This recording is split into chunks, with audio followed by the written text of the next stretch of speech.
This is Luiana, Angola. This is the beginning of our safari to Luiana, November 1960, where we had a fabulous experience.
Following our takeoff from Luanda en route to Melange for our first refueling stop, our illustrious pilot got himself lost at the first opportunity in spite of the fact that we had just passed over the most famous landmark in Angola, the Pedras Negras, or the Black Rocks.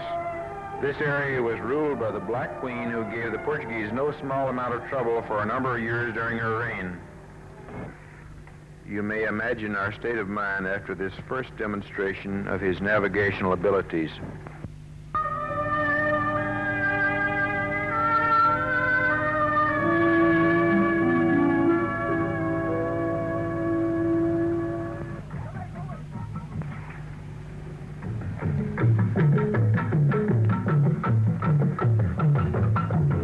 Fortunately, we spotted an old abandoned airstrip where we were able to land. On asking, we learned that we were in Massendi, about 60 kilometers off course. There was great consternation among the local inhabitants when our little bird came down in their midst. With their first fear of passing, our welcoming committee soon grew to sizable proportions.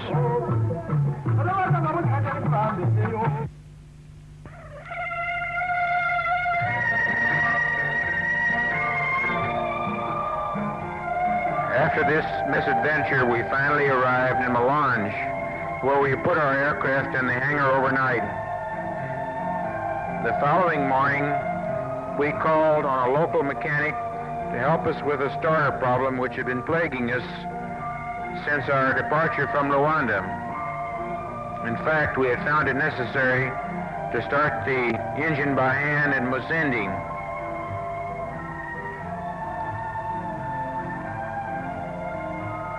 Here is your hero at work on the engine.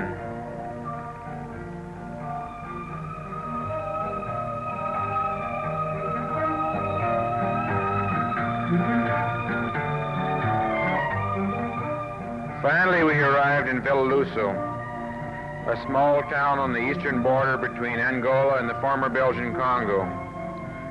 Following a lunch stop here, we pushed off for our next refueling stop, Mungu, in northern Rhodesia.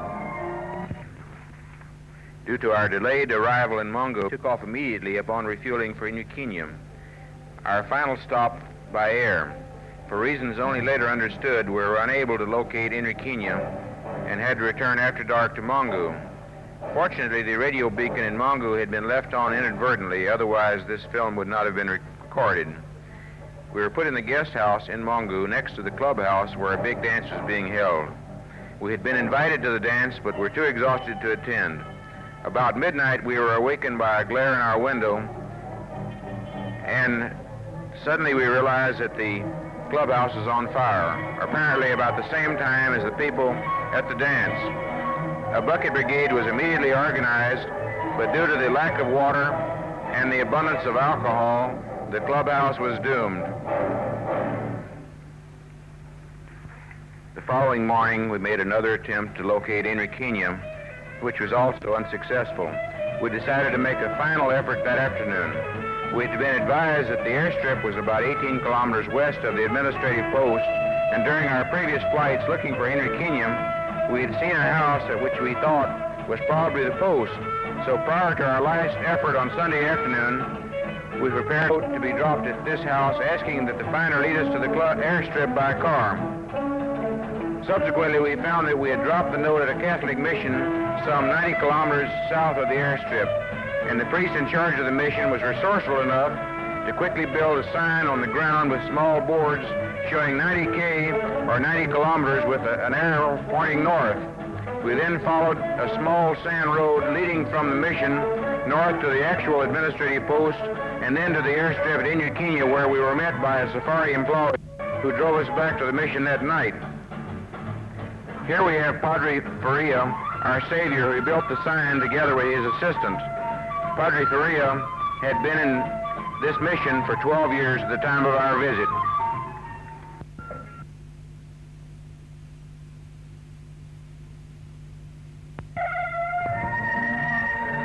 In spite of our past difficulties, our troubles were not yet over. The following morning, when we departed for the hunting camp, which proved to be some 300 kilometers south of the airstrip at Inner Kenya, we found that a grass fire had practically destroyed the bridge about 14 kilometers south of the mission. Here again, Padre Faria came to the rescue and rebuilt the burned portion of the bridge sufficiently to allow us to pass late that afternoon. After driving all night through loose sand, we finally arrived at the base camp.